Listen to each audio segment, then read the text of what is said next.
Welcome to আর রান্নাঘর। বন্ধুরা, আজকের রেসিপি একটু ইউনিক। আমরা কচু তো এখন সবাই খাচ্ছি, কিন্তু কচু চিংড়িও খাচ্ছি। কিন্তু এই রকম কচু চিংড়ির কোপ্তা হয়তো আমরা খুব কম জনই খাই। হ্যাঁ, করতে একটু সময় লাগবে, তবে আমার মনে হয় যখন টেস্ট পাবেন তখন মনে হয় ভালোই করেছি।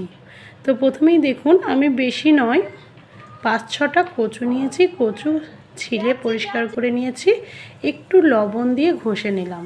লবণ দিয়ে ঘষে নেওয়ার ফলে যদি কচুর কোনো অনেক সময় কচু চুলকোয়, সেই হাত চুলকোনোটা থাকবে না বা মুখ চুলকোনোটা থাকবে না। তারপর কচুর মধ্যে জল দিয়ে কচুটা আমি সেদ্ধ করতে দিয়েছি। আপনারা চাইলে প্রেশার কুকারে সেদ্ধ করে নিতে পারেন। দেখুন, আমার কচু একদম সেদ্ধ হয়ে গেছে। কচুগুলো এবার তুলে নিলাম। এবার কচুগুলো এরকম ম্যাশারের সাহায্যে হোক বা কাঁটা চামচে একটু পেস্ট করে নেবেন।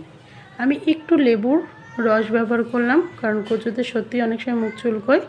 আর এই যে চিংড়ি ভাজা, ছোট ছোট চিংড়ি এনেছিল বাজার থেকে, সেই চিংড়ি লবণ হলুদ দিয়ে ভেজে রেখেছিলাম। সেই ভাজা চিংড়ি দিলাম, হলুদ দিলাম আর জিরে গুঁড়ো দিলাম। সব পরিমাণ মতো অল্প অল্প দিয়ে দেবেন, আর স্বাদ মতো লবণ। বিশেষ কিছু মশলা এখানে ব্যবহার করার দরকার নেই। বেশি মশলা ব্যবহার করলে কিন্তু মুখে ঝাল লাগবে এবং খেতে খুব একটা ভালো লাগবে না। সেই জন্য মশলাগুলো খুব অল্প অল্প ব্যবহার করবেন। শুধু এটার ক্ষেত্রে নয়, যে কোনো কোপ্তার ক্ষেত্রে এটা প্রযোজ্য। এবার গোল গোল করে দলা পাকিয়ে কোপ্তার সাইজ করে নিয়ে শুধু সাদা তেলে ভেজে নিচ্ছি। ভেতরে চিংড়িগুলো থেকে গেল।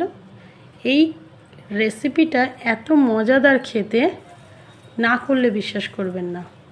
এবার লাল লাল করে এক পিঠ লাল হয়ে গেছে, উল্টে নিচ্ছি, আর এক পিঠটা ভেজে নিচ্ছি। দেখুন, ভাজা হয়ে গেছে। এবার আমি তুলে নিলাম।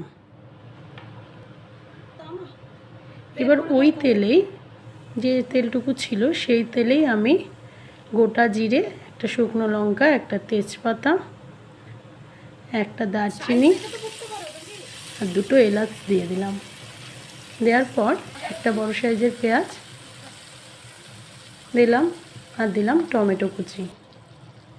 টমেটো কুচিটা দেওয়াটা স্কিপ হয়ে গেছে, কিন্তু টমেটো কুচি আমি দিয়েছি। আর দিলাম 1 চামচ আদা বাটা। বেশি মশলার দরকার নেই, কারণ এমনিতেই কচুতে মশলা পড়েছে। একটু হলুদ গুঁড়ো দিলাম। মশলাটা ভালো করে একটু কষিয়ে নেব, তার জন্য একটু জল দিলাম।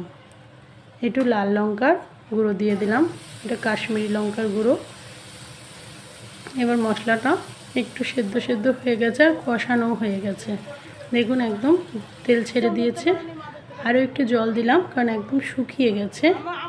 জল দেওয়ার পর এবার কোপ্তাগুলো ছেড়ে দিচ্ছি। সব কোপ্তাগুলো দিয়ে দিলাম। এবার একটু উলট পালট করে দিতে হবে, কারণ একটা সাইড জল ঢুকবে আর একটা সাইড জল না ঢুকলে ঠিক হবে না। একটু উলট পালট করে দেবেন। একটু গরম মশলা গুঁড়ো দিয়ে দিলাম।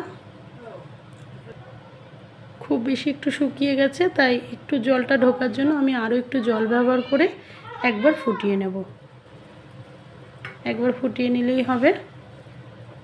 বাস রেডি আমার কচু চিংড়ির কোপ্তা কারি। আপনারাও করে দেখবেন। এই কচু চিংড়ির কোপ্তা কারি খেতে অসাধারণ হয়েছে। আমি গরম ভাতে পরিবেশন করেছিলাম। আপনারা রুটির সাথেও খেতে পারেন, পরোটার সাথেও খেতে পারেন। আর মশলাগুলো একটু গোটা গোটা আছে, পেঁয়াজ, ওগুলো দিয়ে ভাত মাখিয়ে খেতে অসাধারণ লাগছে। আর কচুর